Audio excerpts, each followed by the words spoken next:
Enfin les amis, on connaît la liste des 25 finalistes pour le Golden Boy. Attachez vos ceintures, on commence par le 25e. Alexander Stankovic du club Bruges, Giovanni Leoni de Liverpool, Rodrigo Moura de Porto, Francesco Esposito de l'Inter, Job Bellingham de Dortmund, Mamadou Sarr de Strasbourg, Archie Gray de Tottenham, Luka Bergwall de Tottenham aussi, Victor Froholt de Porto, Elias Benseguir du Bayer Leverkusen, Nico Orielli de Manchester City, Seni Mayolou du Paris Saint-Germain. Là on commence à rentrer dans les plus connus. Et comment parler de jeunes cracks sans parler d'Esteban Williams de Chelsea. Ensuite on a Giovanni Quenda du Sporting Club, Joel Atto de Chelsea, Ethan Nwaneri d'Arsenal, Arda Güler du Real Madrid, Warren Zahir Emery du Paris Saint-Germain, lui qui est éteint depuis quelques temps, Lewis Kelly d'Arsenal, Kenan Yildiz qui pour moi est l'un des meilleurs jeunes joueurs actuellement. Et d'ailleurs pour votre info, on a appris aujourd'hui que le Barça était intéressé par lui. Et l'information nous vient de la Gazzetta. Ensuite les amis, on a Gene Hussein, le défenseur du Real Madrid. Après vient Désiré Doué, le grand favori. C'est pas moi qui le dis, c'est les médias eux-mêmes qui le disent. En plus de ça, vu qu'il n'a pas gagné le trophée Copa, normalement il devrait gagner ce trophée là. Et pour terminer les amis, on a Pau Cubarsí du FC Barcelone. Dites-moi en commentaire les amis, quel est votre top 3 qui selon vous mériterait de gagner ce trophée?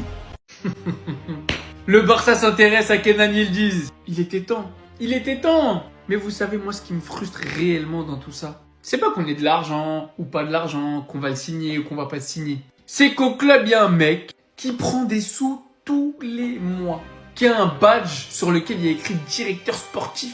Et ce mec-là, il est moins bon que des rumeurs Twitter, des coups. Pendant que tous les jours, des supporters du Barça qui ne sont pas directeurs sportifs ont l'air d'avoir une meilleure vision futur pour le club, de joueurs à recruter, de postes sur lesquels où on a des besoins, notre directeur sportif n'est pas capable de voir ça de lui-même. Peut-être qu'Hansi Flick il lui montre, regarde, là, c'est de latéraux qu'on a besoin. Pourquoi t'as ramené Olmo? Pour revenir sur Yildiz, je pense que j'ai plus besoin de le présenter. Cette saison, il est déjà à 9 goals assists, en club et en sélection. C'est juste tout simplement un crack. Il a énormément de caractère. Il joue à gauche, il peut jouer 10. Concrètement, est-ce que ça serait pas le moment de lancer la propagande Kenan Yildiz au Barça? Est-ce que ça serait pas le moment d'avoir un duel dans le duel? Lamine Yamal Mbappé d'un côté, Kenan Yildiz Arda Güler de l'autre. Est-ce que ça serait pas le paroxysme du divertissement au Classico? Je demande juste. En tout cas, va falloir penser sur le dossier très vite.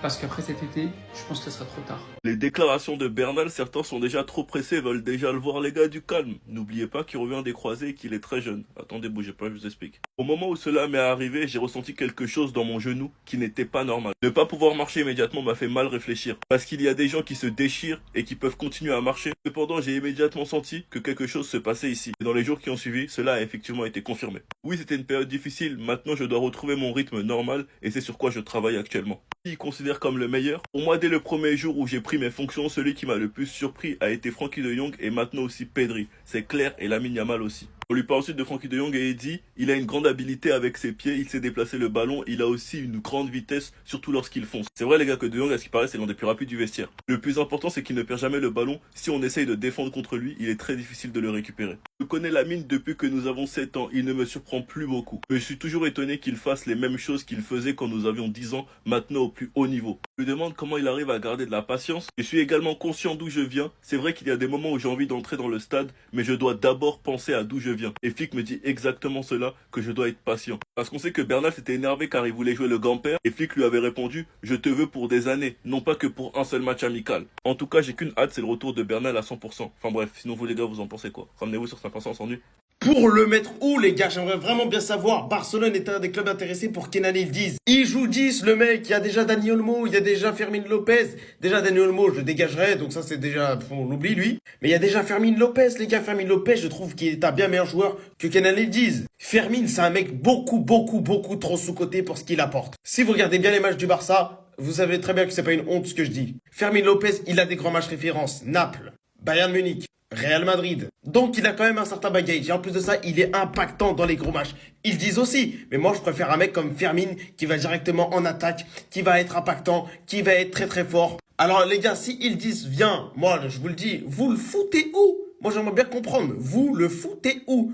Vous êtes où? Moi, si je suis Barcelone, je vais renforcer le poste de défenseur central directement. Parce que là, c'est catastrophique, là, ce qu'on est en train de voir. Araujo, c'est trop mythe. Christensen, ça se baisse beaucoup. C'est pour ça que je le laisse sur le banc. Donc, c'est pour ça qu'il faut aller directement aller chercher Schlotterbeck. Au cas où, si Barcelone arrive à prendre Yildiz, ça sera un salaire de 6 millions selon la Gazzetta dello Sport. Attendez, il y a moyen de rêver ou... tout. Non mais moi je demande, y a moyen ou pas? D'après les rumeurs, Barcelone est l'un des clubs intéressés par Kenan Yildiz. Barcelone compte sur l'attrait du maillot catalan comme à l'époque de Lionel Messi pour attirer Yildiz. Kenan espère que son histoire avec la Juventus se poursuivra et ce désir est partagé, mais il souhaite également que sa nouvelle situation soit équilibrée financièrement. Yildiz ne vise pas un salaire astronomique mais vise plutôt les 6 millions. Moi je vais parler français. J'ai besoin de cette fumée au Barça, j'ai besoin de cette fumée dans le nouveau Camp Nou, j'ai besoin de cette fumée accompagnée de Lamine Yamal, parce que le fait d'avoir ces deux cracks sur le terrain ça pourrait être une dinguerie, mais la réalité malheureusement c'est que ça ne se fera pas. Même si le Barça est intéressé comme pas mal de clubs d'ailleurs, c'est pas la priorité. La priorité pour le Barça c'est d'aller chercher un numéro 9 et un défenseur central. Et en supplément à l'heure actuelle on a déjà Marcus Rashford même si c'est un prêt. Au passage en espérant qu'il soit bon tout au long de la saison pour que le Barça puisse lever sa clause libératoire. Donc en soi pour Yildiz on verra bien, mais honnêtement moi j'y crois pas. Déjà que financièrement c'est chaud et qu'en plus de ça c'est pas la priorité.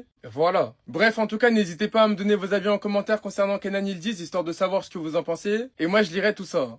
Les gars, pour ceux qui se rappellent de la vidéo que j'avais fait sur la réconciliation entre Laporta et Ceferin, j'avais annoncé un truc en fin de vidéo, mais pour ceux qui s'en souviennent pas, écoutez juste. Une chose est sûre, maintenant que les deux clubs ne sont plus associés, Florentino Pérez va très certainement intensifier ses attaques contre Laporta et le Barça. Bah vous voyez ça, j'ai eu totalement raison. C'est pour ça que je vous dis, regardez la vidéo en entier, il y a des infos jusqu'à la fin les gars. Après, je vous mens pas, j'ai un peu sous-estimé la situation. Je vous mens pas que le contexte actuel dans lequel se trouve Laporta, c'est un cocktail explosif. Entre les élections, la réconciliation avec Ceferin, le Classico qui arrive, et bah Laporta il se fait tirer d'absolument partout. Et le plus triste dans tout ça, c'est que les coups ne viennent pas seulement de la capitale, ils viennent également de Barcelone, de Si Alfoutour, de Victor Font, de la mairie de Barcelone qui a mis son pire ennemi, comme par hasard, dans les infrastructures de la ville. Et vous savez quoi? Ne me croyez pas sur parole, regardez juste. On a Xavi Espinosa, un journaliste catalan, qui travaille pour le Mediasport, un média catalan pourtant. Donc normalement, il est censé être du côté de Barcelone, comme Marca et As sont du côté de Real Madrid. Et lui, il poste son article sur Twitter et il nous dit « Les travaux du stade du Camp Nou seront légèrement retardés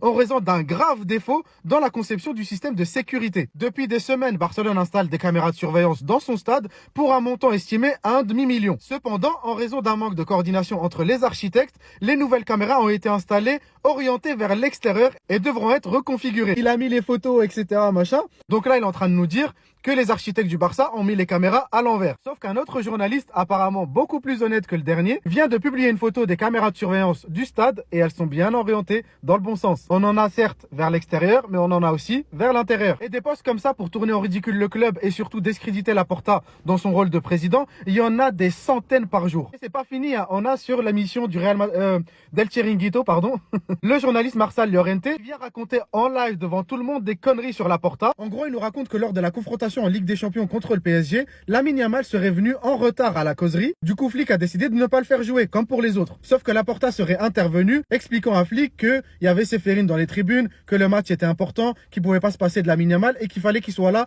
pour le prestige. Flick aurait été super énervé parce que sa crédibilité en avait pris un coup face au vestiaire et que depuis ce jour-là, c'est hyper froid entre Deco, Flick et Laporta. Le souci, c'est que ce gros guignol, il a oublié de nous raconter un truc aussi. C'est qu'il fait partie de l'affaire du Barça Gate. Pour ceux qui se rappellent pas de l'affaire du Barça Gate, c'est Bartomeu en fait, qui avait une armée médiatique pour dire du mal dans les réseaux sociaux de Laporta et de tous ceux qui le suivaient. C'est-à-dire Xavi, Puyol, Piqué, Messi, etc. Et tout ça avec l'argent du club. Ce monsieur là derrière moi, il en faisait partie. Le pire, c'est que c'est même pas crédible parce qu'à chaque fois qu'un joueur est en retard, tout le monde le sait. Je vous l'ai déjà dit, il suffit que Laporta, il se lève pour aller aux toilettes, tout le monde est au courant, ça fait la une de tous les journaux. Il y a aucune intimité dans notre club, c'est mort. Et comme je vous l'ai dit, il y a le Classico qui arrive, donc tous les coups sont bons. Le vestiaire est déjà dans une phase de remise en question à cause de la mauvaise dynamique avant la trêve. Donc c'est le moment propice pour aller leur taper dessus, envoyer des fake news, inventer des tensions pour déstabiliser encore plus le vestiaire. Ça devrait même pas nous étonner en vrai parce que ça vient d'une équipe qui met la pression à tous les arbitres avant le match. Donc en soi, c'est du déjà vu. Et dites-vous, je vous parle même pas de tous les comptes madrilènes qui t'envoient des bilans comptables du Barça où ils t'inventent 4 milliards ou 500 milliards de dettes qu'on a en te donnant des chiffres qui veulent absolument rien dire juste pour effrayer les gens. Ce qui est dommage, c'est que beaucoup de supporters du Barça y croient et ils sont là en train de tomber sur Laporta à tort. Et je dis pas qu'il est parfait, loin de là, il y a des conneries qu'il fait, elles sont insupportables. Bref, comme je vous l'ai dit, en tout cas, le Barça est dans une situation un peu tendue avec les alliances avec l'UEFA, les élections qui approchent, le Classico qui approche. Et surtout, les gars, ne croyez pas tout ce qu'on vous raconte. Ayez une vue d'ensemble, ayez une vision critique et surtout objective.